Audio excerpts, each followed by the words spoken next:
And next, create environment file inside the Linode.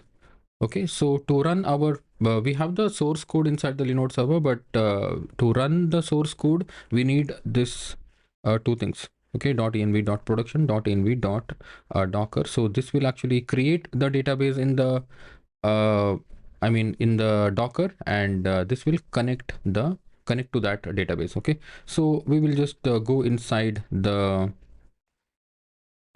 server. So here is my server. Okay, so just make sure you are inside this you're logged in. All right, so let's go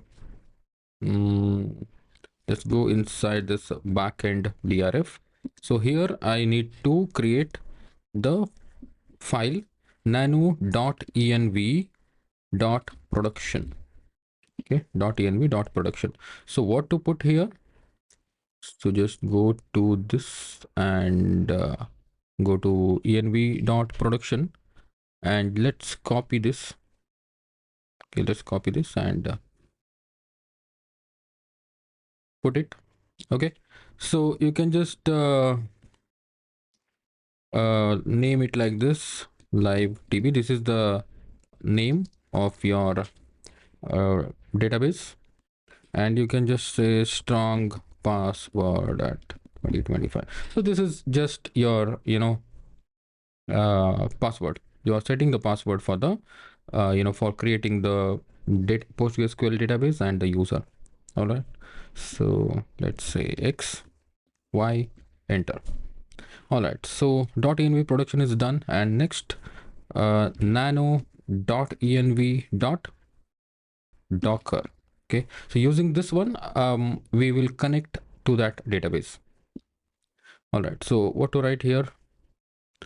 Just go to, where is it, env docker, and let's okay, just don't put this. Okay, use app password and all. Just let's remove this, because that will then be considered as password, so your email will not be sent. Okay, let's just copy all, save it, and just paste it here. Okay, and this is my strong password at 2025. Okay, it should be same. Okay, the database name should also be same, like it should be like this.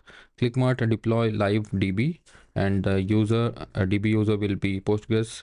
Password is this one, and db db host is nothing but the db service, which is in the docker compose.yml, and this db port. Okay, make sure the password is correct.